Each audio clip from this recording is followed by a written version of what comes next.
Dans l'épisode précédent, nous avons commencé à étudier les différents récepteurs cutanés, c'est-à-dire les récepteurs qu'on retrouve dans notre peau.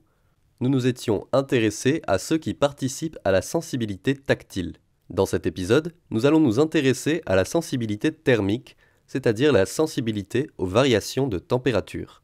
Il y a deux règles principales à comprendre par rapport à cette sensibilité thermique. D'abord, c'est avant tout sur les variations de température et non sur la température elle-même qu'elle nous informe.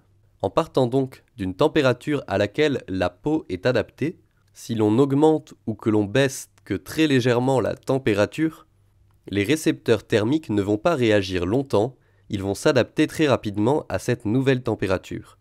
Alors que si on augmente ou l'on diminue de manière importante la température, la sensation de froid ou de chaud va persister et l'adaptation va mettre beaucoup plus de temps à arriver. Ensuite, cette sensibilité thermique est prise en charge par deux types de récepteurs, certains qui sont sensibles au chaud et d'autres au froid.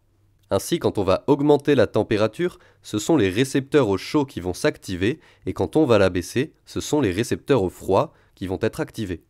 La peau est beaucoup plus sensible au froid qu'au chaud, et ceci a différentes causes. D'abord, il y a 7 fois plus de points sur la peau qui sont sensibles au froid qu'au chaud.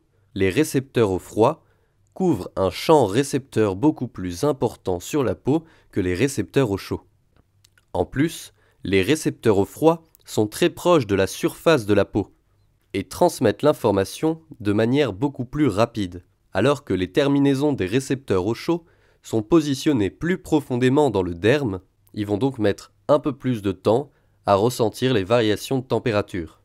Aussi, ces deux types de récepteurs sont sensibles dans une gamme de températures précises au-dessous et au-dessus desquelles ils ne réagissent plus. Ces gammes de températures ne sont pas les mêmes pour les récepteurs au froid et les récepteurs au chaud, et l'intensité avec laquelle ils sont activés au fur et à mesure qu'on monte ou qu'on descend dans leur gamme ne sont pas non plus les mêmes.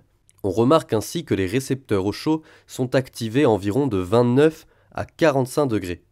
La courbe d'activation monte en flèche jusqu'à atteindre son pic vers 43 degrés, puis s'effondre au-delà jusqu'à 45 degrés. En effet, ce sont alors les nocicepteurs, les récepteurs qui participent aux sensations de douleur, qui sont alors activés. Pour les récepteurs au froid, la courbe d'activation est beaucoup plus plate et comprend une gamme beaucoup plus étendue de températures. Ainsi, ils vont être activés de 5 à 40 degrés. Enfin, une autre différence qui favorise les sensations de froid aux sensations de chaud est que les récepteurs au froid sont des récepteurs à adaptation lente. Ils ont une réponse tonique.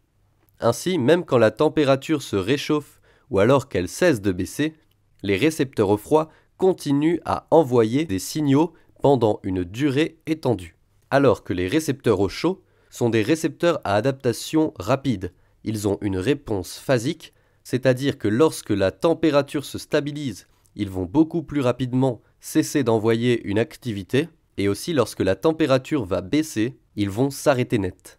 Entre ces différences dans les réponses, la différence dans leur gamme de sensibilité aux variations de température et la quantité de surface de peau qui sont pris en charge par ces deux types de récepteurs, on voit donc que la sensibilité au froid est bien plus importante que la sensibilité au chaud dans notre peau. Merci d'avoir regardé cette vidéo. Dans l'épisode suivant, nous nous intéresserons à la sensibilité nociceptive, c'est-à-dire la sensibilité à la douleur. N'oubliez pas de vous abonner, de nous suivre sur les réseaux sociaux, et bonne chance à tous!